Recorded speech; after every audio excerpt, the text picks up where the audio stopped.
Hello everyone, welcome back to my YouTube channel Dev Pareek medico. तो आज हम इस वीडियो में रिप्रोडक्टिव हेल्थ इस चैप्टर के माइंड मैप्स कवर करेंगे। तो चलिए बिना कोई टाइम वेस्ट करे वीडियो को स्टार्ट करते हैं। Reproductive health is the total wellbeing in all aspect of reproduction, जैसे फिजिकली, इमोशनल, बिहेवियरल और सोशल। इन सारे एस्पेक्ट्स में अगर सही है ह्यूमन, तब वो रिप्रोडक्टिव हेल्दी ह्यूमन कहलाएगा। ये ध्यान रखने हैं सारे के सारे। तो इसको याद करने की ट्रिक आप ऐसे याद रख सकते हो, PEBS, physical, emotional, behavioural and social. ठीक है, आगे बढ़ते हैं। ये डेफिनेशन किसने दी? World health organisation WHO। India initiated reproductive health programmes, family planning programme in 1951। सबसे पहला इंडिया ही था जिसने रिप्रोडक्टिव हेल्थ प्रोग्राम स्टार्ट किया, family planning programme 1951। Reproductive and child health care programme RCH, इसकी फुल फॉर्म बहुत इंपॉर्टेंट है, reproductive and child health care programme RCH, wider reproduction related areas के लिए स्टडी करा गया। Population explosion and birth control, इसका main reason क्या था कि पॉपुलेशन इतनी ज़्यादा बढ़ कैसे गई? उसका रीज़न था increase health facility. Health facility इतनी बढ़िया हो गई है कि मॉर्टेलिटी रेट कम हो गया है। डिक्लाइन इन डेथ रेट कम हो गया। मैटरनल मोर्टेलिटी रेट, मतलब जो वुमेन्स का मोर्टेलिटी रेट था प्रेगनेंसी के टाइम पर, वो कम हो गया। क्यों? क्योंकि हेल्थ फैसिलिटीज़ बढ़ गई हैं, इसलिए। इन्फेंट मोर्टेलिटी रेट, पहले क्या होता था कि बेबी बर्थ होने से पहले ही खत्म हो जाता था, और फीमेल फर्टिसाइड्स में तो खत्म कर दिया जाता था, तो वो भी बहुत गलत चीज़ थी। लेकिन अब इन्फेंट मोर्टेलिटी रेट भी कम हो गया है, ये भी एक कारण है पॉपुलेशन ज़्यादा होने का। Increase in number of people in reproducible age, मतलब रिप्रोड्यूसिबल एज वाले पर्सन बहुत ज़्यादा हैं in comparison to aged person कम है, रिप्रोड्यूसिबल पर्सन बहुत ज़्यादा है। तो ये सारे के सारे रीजंस ये बताते हैं कि पॉपुलेशन एक्सप्लोजन। अब इसका इम्पैक्ट क्या होगा? इसका इम्पैक्ट ये है scarcity of basic requirement, food, shelter, cloth, खाना, कपड़ा, मकान, इन तीनों की कमी हो जाएगी वो जब पॉपुलेशन बहुत ज़्यादा होती है तब। ये तो हो गया इसका इम्पैक्ट। लेकिन इसको हम कंट्रोल कैसे करेंगे? कंट्रोल करने के लिए मोटिवेट करेंगे smaller families by using contraceptive method. उनको हम बताएंगे कि कॉन्ट्रासेप्टिव मेथड्स का यूज़ करें जिससे पॉपुलेशन को कम करा जा सके। दूसरा, statutory rising of marriageable age, मतलब मैरिज, शादी की एज को हम बढ़ा देंगे। जैसे हमारे अभी 21 साल और 18 साल कर रखी है, उसको और बढ़ा सकते हैं।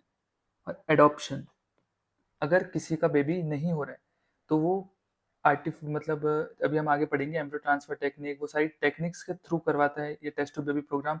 उसकी बजाय वो अडॉप्ट कर ले, वही बहुत बढ़िया है, क्योंकि बहुत सारे बच्चे आज भी अनाथ हैं। आगे बढ़ते हैं।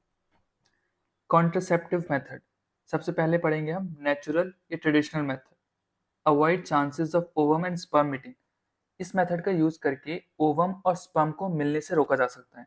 तो इसमें सबसे पहला मेथड है पीरियोडिक एब्स्टिनेंस, दूसरा है कोइटस इंटरप्टस, तीसरा है लैक्टेशनल एमेनोरी। तो हम पहला देखते हैं, पीरियोडिक एब्स्टिनेंस क्या है? ये वो टाइम पीरियड है जिसमें हमें कोइटस को रोकना है, मतलब हमें कोइटस को अवॉइड करना है। तो avoid coitus from the day 10 to 17 of the menstrual cycle. Menstrual cycle मतलब जो फर्टिलिटी पीरियड है, जब ओवम रिलीज होता है और वहाँ पे फर्टिलाइजेशन होने के चांसेस बहुत ज़्यादा होते हैं और कंसेप्शन के चांसेस बहुत ज़्यादा होते हैं, तो उसको हमें अवॉइड करना है। तो कौन कौन सी है? 10 to 17 of the menstrual cycle. आपको पता है कि 14 डे को ओव्यूलेशन होता है, लेकिन कंपलसरी थोड़ी है कि तभी हो, कभी कभी इरेगुलर मेंस्ट्रुअल साइकिल्स भी होती हैं। इसलिए इसमें लिखा है कि avoid coitus from day of 10 to 17 of the menstrual cycle. 10 से 17, 10 to 17 of the menstrual cycle को आपको अवॉइड करना है कोइटस, टू प्रिवेंट कंसेप्शन। ठीक है, प्रेगनेंसी ना हो जिससे। सबसे पहला हो गया पीरियोडिक एब्स्टिनेंस। दूसरा, कोइटस इंटरप्टस, ये क्या है? इसमें यह है कि विड्रॉल करना है पेनिस को from the vagina just before ejaculation to avoid insemination, मतलब जब इजैकुलेशन होने वाला हो जस्ट उससे तुरंत ही हमें विड्रॉ करना है पेनिस को। कहाँ से? वेजाइना से बाहर। तो कोइटस इंटरप्टस में भी हम नेचुरल और ट्रेडिशनल मेथड के थ्रू अवॉइड कर सकते हैं ओवम और स्पर्म की मीटिंग। तीसरा है लैक्टेशनल एमेनोरिया, इस वाले में फेलियर के चांसेस बहुत ज़्यादा होते हैं। तीसरा पढ़ते हैं लैक्टेशनल एमेनोरेसिया। ये क्या है? It is the prevention of conception by breast feeding.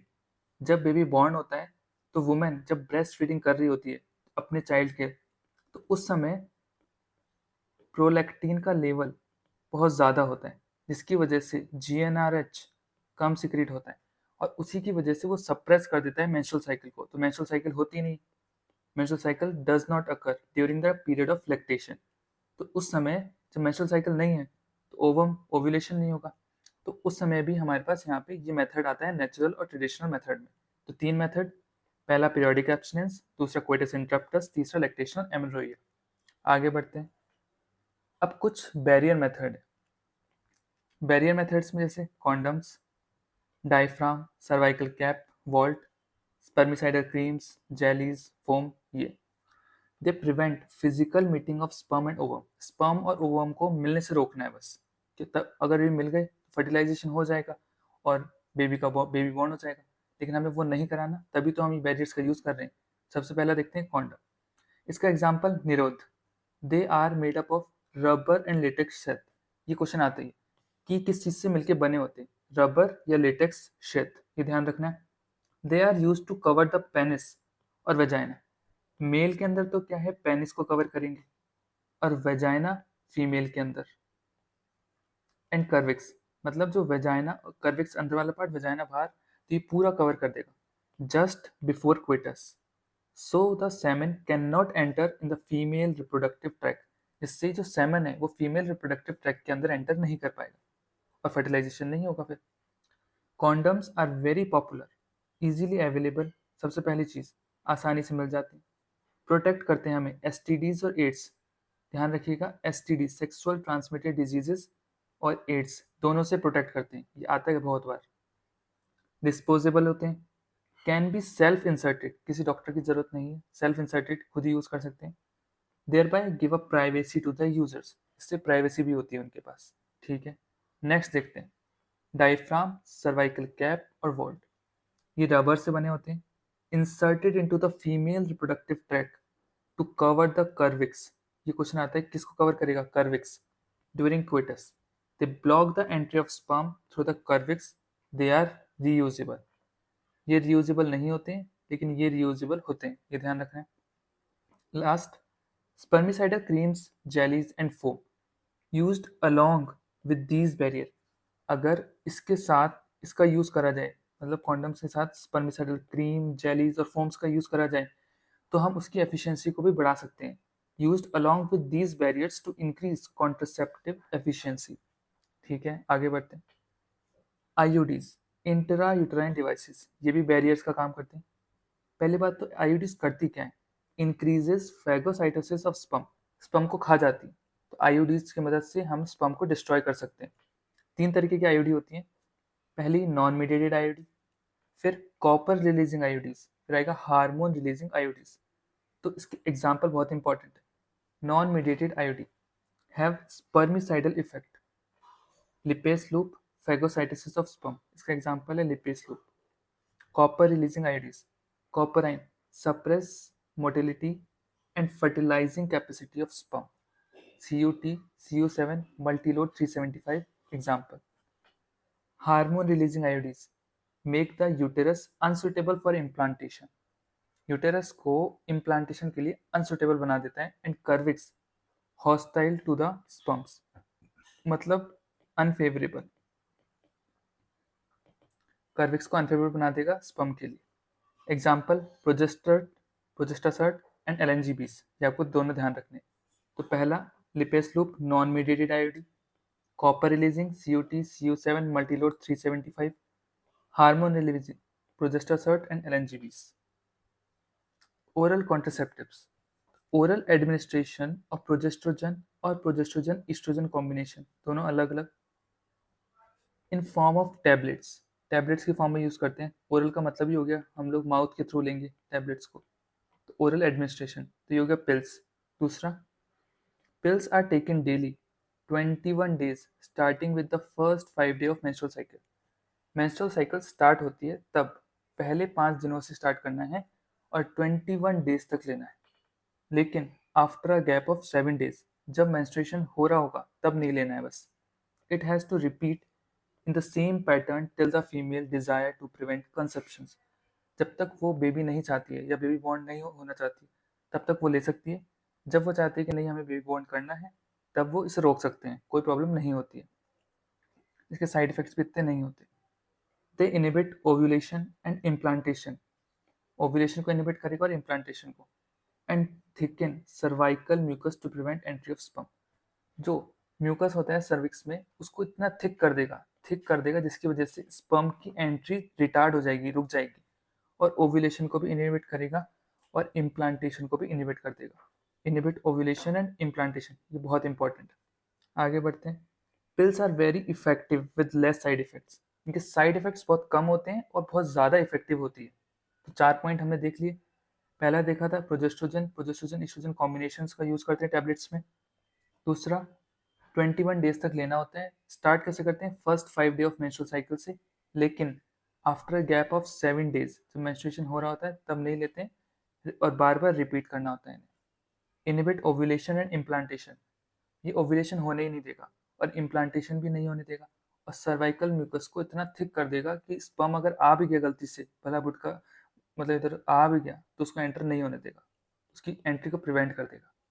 और पिल्स वेरी इफेक्टिव होते हैं, लेस साइड इफेक्ट।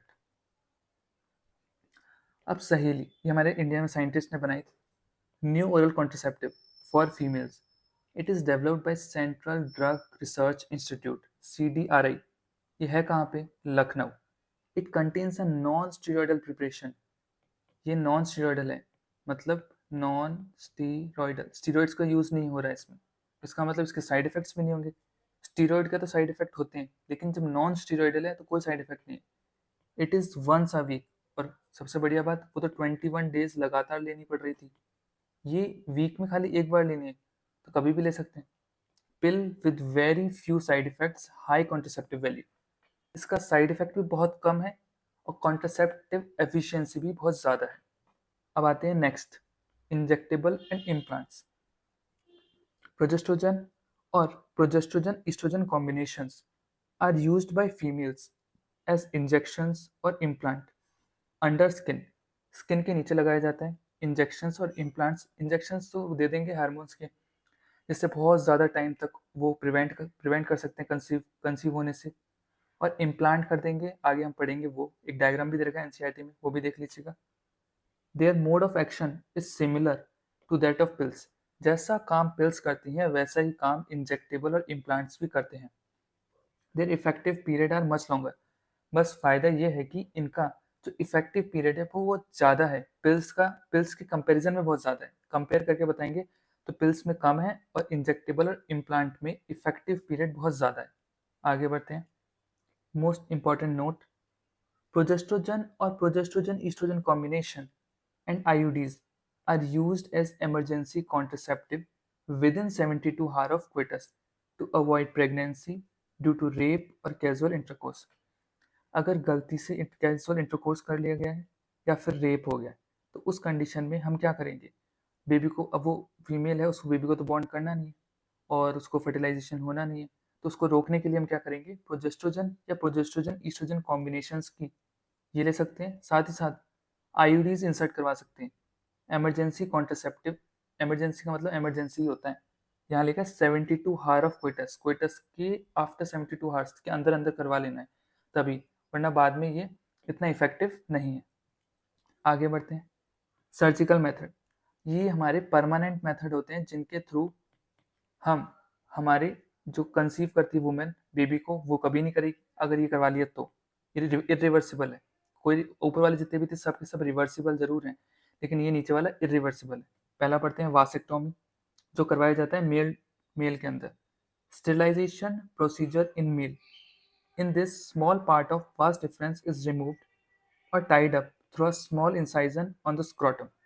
स्क्रोटम पे स्मॉल इंसाइजन लगा के जो वास्ट डिफरेंस होता है ना, उसका स्मॉल पार्ट कट करके, ऐसे ही दिख रहा होगा आपको यहाँ बाइंड करा हुआ, ये कर दिया जाता है। तो वासेक्टोमी, तो इसमें सेमिनल प्लाज्मा रिलीज होगा, लेकिन उसमें स्पर्म नहीं होंगे क्योंकि स्पर्म तो यहाँ से जाएंगे, ये होंगे ही नहीं वहाँ पे। जबकि ट्यूबेक्टोमी में हम क्या करते हैं, ये फीमेल के लिए होती है। Sterilisation procedure in females. ये किस में होती है? मेल्स में। In this a small part of the female fallopian tube is removed or tied up through a small incision in the abdomen or through vagina. Abdomen के through या फिर direct vagina के थ्रू वो क्या करते हैं? Fallopian tube को tight कर देते हैं।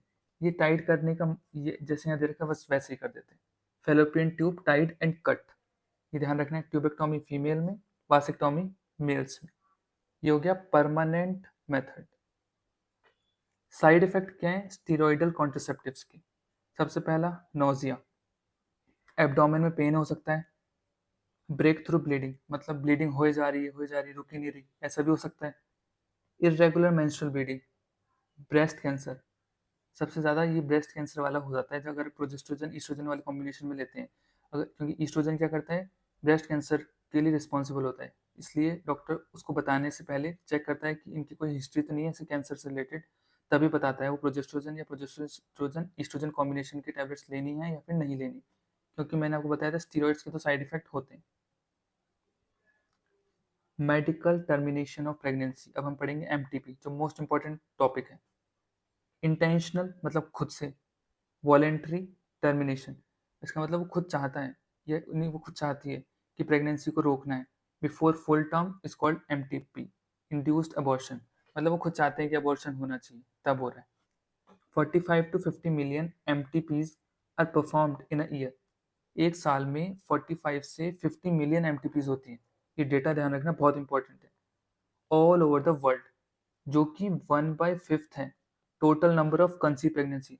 जितनी फीमेल प्रेग्नेंट होती हैं उसमें से 1/5 of total number of conceive pregnancy in the world कितना है? 45 to 50 मिलियन एमटीपीज। ध्यान रखना है एक साल में। MTP help to decrease the population, population को डिक्रीज करने में भी मदद करता है। Many countries have not legalised MTP, बहुत सारी कंट्री में एमटीपी लीगलाइज नहीं है due to emotional, ethical, religious और सोशल इश्यूज इनके कारण। लेकिन government of India legalised MTP in 1971। 1971 में गवर्नमेंट ऑफ इंडिया ने एमटीपी को लीगलाइज कर दिया, बट कुछ कंडीशंस देकर, with same strict conditions to check illegal female foeticide. कई लोग क्या करते थे एमटीपी करवाने, फीमेल को मतलब फीमेल फोर्टिसाइड्स में फीमेल की बॉन्ड होने ही नहीं देते थे, तो वो भी गलत चीज़ है। तो उसको रोकने के लिए गवर्नमेंट ऑफ इंडिया ने 1971 पे लीगलाइज तो कर दिया, बट स्ट्रिक्ट रूल लगा दिए कंडीशंस कि चेक इलीगल फीमेल फोर्टिसाइड्स। ये ध्यान रखना। Importance of MTP to avoid unwanted pregnancies due to casual intercourse और failure of contraceptive used during the coitus और wraps.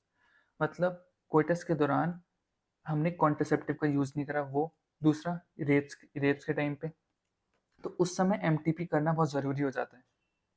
essential in cases where continuation of pregnancy could be harmful to mother or fetus or both।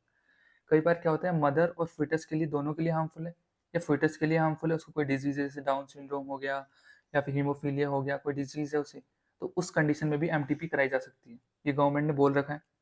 एमटीपीज are safe during the first trimester, मतलब up to 12 week, मतलब 3 month. तो 12 week तक तो first trimester तक तो ये safe है MTP करवाना। सेकेंड ट्राइमेस्टर में abortion are very risky, abortion हो जाता है लेकिन रिस्की है। एनसीईआरटी में अभी भी लिखा है हो जाता है लेकिन रिस्की है। साथ ही साथ ये भी लिख रखा है कि 2 डॉक्टर प्रैक्टिशनर की जरूरत होगी। ऊपर वाले में तो 1 डॉक्टर होगा चलेगा, लेकिन ये बहुत ज़्यादा रिस्की है। 2 ट्राइमेस्टर के बाद मतलब 6 मंथ्स के बाद अबॉर्शन कराना बहुत मुश्किल है, तो उसको 2 डॉक्टर होने चाहिए वहाँ पे, ऐसा लिखा हुआ है एनसीईआरटी में। Problem related to MTPs, MTP से रिलेटेड प्रॉब्लम क्या है? Majority of the MTPs are performed illegal, बहुत सारी एमटीपीज इलीगली परफॉर्म करी जाती है, मिसयूज करा जाता है इसका। मिसयूज ऑफ एमनियोसेंटोसिस, कुछ लोग तो एमनियोसेंटोसिस करवा के पता कर लेते हैं कि फीमेल है या मेल है, क्योंकि आपको पता है जेनेटिक डिसऑर्डर हम पता कर सकते हैं एमनियोसेंटोसिस की मदद से। जब हम जेनेटिक डिसऑर्डर पता कर सकते हैं तो X X X Y chromosome करना पता करना कौन सी बड़ी बात है, वो तो वैसे ही पता कर लेंगे। तो वो पता करके वो लोग उसका मिसयूज करते हैं। तो fetal sex determination test based on the chromosomal pattern of fetal cell in the amniotic fluid. If fetus is female, it is followed by MTP. Such practices are dangerous for young mother and fetus. आगे बढ़ते हैं। Sexual transmitted disease, STDs के हम पढ़ते हैं। Disease transmitted through sexual intercourse are called sexual transmitted disease और venereal diseases. इनका तीसरा नाम है रिप्रोडक्टिव ट्रैक्ट इन्फेक्शन। ये तीनों नाम ध्यान रखने। STD full form sexually transmitted diseases, VD venereal diseases, RTI reproductive tract infection. Example: gonorrhea, syphilis, genital herpes, chlamydiasis, genital wart, trichomoniasis, hepatitis B, HIV, leading to AIDS. ये सारे के सारे venereal diseases हैं, रिप्रोडक्टिव ट्रैक इन्फेक्शंस हैं, sexually transmitted diseases हैं। एक एक आपको ध्यान रखना है। Hepatitis B and HIV are also transmitted by sharing injection needles. कई बार क्या करते हैं, कुछ ड्रग एब्यूजर्स होते हैं, वो क्या करते हैं, एक ही नीडल से एक दूसरे नीडल में यूज़ कर लेते, दूसरा पर्सन भी वही नीडल यूज़ कर लेता है, तो उसकी वजह से भी फैल सकता है। सर्जिकल इंस्ट्रूमेंट से भी फैल सकता है। Transfusion of blood, blood transfusion होगा, उससे भी फैल सकता है। इन्फेक्टेड मदर से फिटस में, HIV या हेपेटाइटिस बी है, ये इन्फेक्टेड मदर से फिटस में भी जा सकता है। तो ये तीनों ध्यान रख लें। Except hepatitis B, genital herpes and AIDS, इन तीनों को छोड़ दिया जाए तो सारी की सारी डिजीजेज जो बच गई वो क्यूरेबल हैं, बट इनको हम ठीक नहीं कर सकते। Other diseases are completely curable if detect early. यहाँ पे लिखा अगर जल्दी डिटेक्शन होगा तब, जल्दी डिटेक्शन नहीं होगा तो उसमें भी मुश्किल हो जाएगी। ट्रीटेड प्रॉपरली, एक्सेप्ट, ये तीनों ध्यान रखना, hepatitis B, genital herpes and AIDS, ये तीनों का कोई भी इलाज नहीं हो सकता अगर ये हो गए तो। बस ये है कि थोड़े टाइम तक इनको प्रिवेंट करा जा सकता है। अर्ली सिम्टम्स: इचिंग, बहुत खुजली होगी। फ्लूइड डिस्चार्ज, बहुत ज़्यादा होगा। स्लाइट पेन, वहाँ पे पेन भी हो सकता है, मतलब जो रिप्रोडक्टिव पार्ट है उस जगह पे बहुत खुजली भी हो सकती है, पेन भी हो सकता है। Swelling in the genital region, अगर ये डिजीज हो जाती है तो। एब्सेंस और less significant early symptoms and social stigma deter the infected person to consult a doctor. कभी भी प्रॉब्लम्स हो जाती है तो लोग डॉक्टर को कंसल्ट नहीं करते हैं, लेकिन डॉक्टर को कंसल्ट करना चाहिए। This leads to pelvic inflammatory diseases. अगर वो इस डिजीज को ऐसे बढ़ती जाएगी, धीरे धीरे धीरे धीरे बहुत ज़्यादा बढ़ जाएगी, तो ये पेल्विक इन्फ्लामेटरी डिजीज बन जाएगी। Infertility, ectopic pregnancy, abortion, still birth, cancer of reproductive tract, ये कुछ भी हो सकता है फिर। All persons are vulnerable to STDs. These are very high among persons in the age group of 15 to 24 years. ये डाटा ध्यान रखना जो एनसीईआरटी में दे रखा है। प्रिवेंशन क्या है इसकी? Avoid sex with unknown partner. अगर इन डिजीजेस से बचना है, अगर आपको ये बचना है कि डिजीजेस ना हो, तो उसके लिए अवॉइड करना पड़ेगा sex with unknown partners. Always use condoms during क्वेटस। In case of doubt, go to qualified doctor for early detection and get complete treatment. Infertility. It is the inability to conceive or produce child even after 2 years of unprotected sexual cohabitation. 2 साल तक unprotected sexual cohabitation के बाद में भी अगर baby नहीं हो रहा है तो उसे बोलते हैं inability to conceive, infertility. The reason for this may be physical, congenital diseases, drugs, immunological, even physiological reason भी हो सकता है। तो ये सारे रीजन रिस्पॉन्सिबल है। अब next last topic, ART, assisted reproductive technology. Technology is used to correct the infertility problems. Infertility problems को करेक्ट करने के लिए हमने ये यूज़ करते हैं। सबसे पहला पढ़ते हैं, इन विट्रो फर्टिलाइजेशन। विट्रो का मतलब होता है लेबोरेटरी में। Test tube baby programme. Test tube का मतलब ये नहीं है बेबी टेस्ट ट्यूब में बन रहा है। टेस्ट ट्यूब में खाली हम ओवम मतलब एम्ब्रियो तक बना के उसे एम्ब्रियो ट्रांसफर की मदद से फीमेल के अंदर ट्रांसफर कर सकते हैं, और ट्रांसफर करने के बाद में जो बेबी का डेवलपमेंट होगा, एम्ब्रियोनिक डेवलपमेंट, वो फीमेल के यूट्रस में ही होगा, ये ध्यान रखना है। ओवा फ्रॉम द वाइफ और डोनर। अगर वाइफ का ओवा हेल्दी है तो वो ले लेंगे, अगर नहीं है तो कोई डोनर होगा उससे ले लेंगे। स्पर्म फ्रॉम द हस्बैंड या डोनर। अगर हस्बैंड का स्पर्म हेल्दी है तो वो ले लेंगे, नहीं तो डोनर है तो डोनर का ले लेंगे।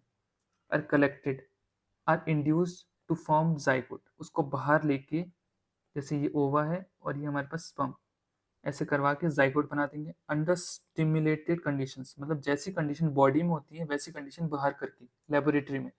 This is followed by embryo transfer technique. सबसे पहले हम जाइगोट बनाएंगे, बाद में एम्ब्रियो ट्रांसफर टेक्निक करेंगे। पढ़ते हैं, zygote intrafallopian transfer. Transfer of zygote और early embryo with up to 8 blastomere into fallopian tube. अगर आपने जाइगोट बना लिया है और उसमें सेल्स हैं अर्ली एम्ब्रियो 8 ब्लास्टोमियर, तो ये ध्यान रखना है, उसको हम ट्रांसफर करेंगे फैलोपियन ट्यूब में।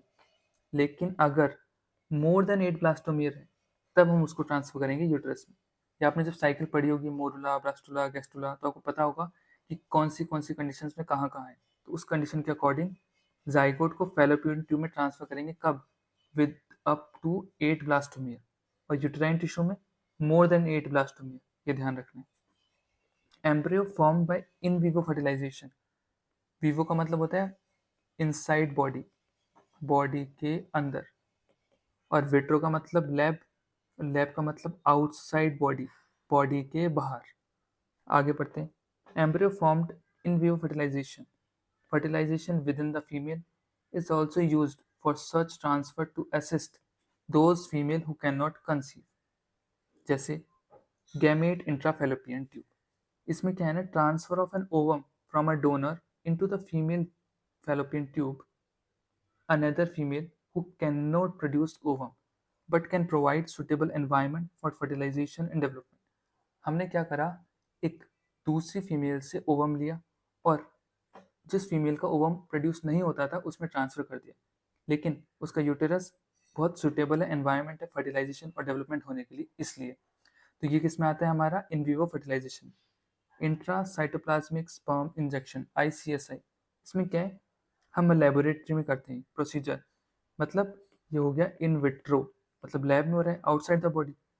Procedure in which single sperm from male partner is injected directly into the egg, egg के अंदर डायरेक्टली इंजेक्ट करा दिया जाता है from female partner. After fertilisation the embryo is implanted into the women uterus. फिर फर्टिलाइजेशन के बाद में जो एम्ब्रियो बनता है लेबोरेटरी में, उसको हम फीमेल के यूट्रस में जाके ट्रांसफर कर देते हैं। तो ये क्या हो गया हमारा इन विट्रो, और इन विट्रो मतलब लैब। आगे बढ़ते हैं। आर्टिफिशियल इंसेमिनेशन टेक्निक, सेमन को कलेक्ट करेंगे हस्बैंड से या डोनर से, आर्टिफिशियली इंट्रोड्यूस करेंगे वेजाइना में। कई बार क्या होता है कि मेल होता है वो इनकैपेबल, मतलब कैपेबिलिटी नहीं है उसके पास कि वो अपना सीमन ट्रांसफर कर सके वेजाइना में, तो हम आर्टिफिशियली ट्रांसफर करते हैं, तो इसको बोलते हैं आर्टिफिशियल इंसेमिनेशन, वेजाइना और uterus of female. Artificial insemination into the uterus is known as intra uterine insemination. अगर यूट्रस में ट्रांसफर कर रहे हैं तो होगा IUI, intra uterine insemination. This technique is useful for the male partner having inability to inseminate female और very low sperm count, या फिर उसका स्पर्म काउंट बहुत कम है, तब भी हम ये करा सकते हैं। Surrogacy, A women surrogated mother bear a child for a couple unable to produce child because the wife is infertile। अगर वो वुमेन इनफर्टाइल है तो सरोगेसी करा सकती है। Unable to carry, the surrogate is impregnated through artificial insemination और implantation of an embryo produced by IVF।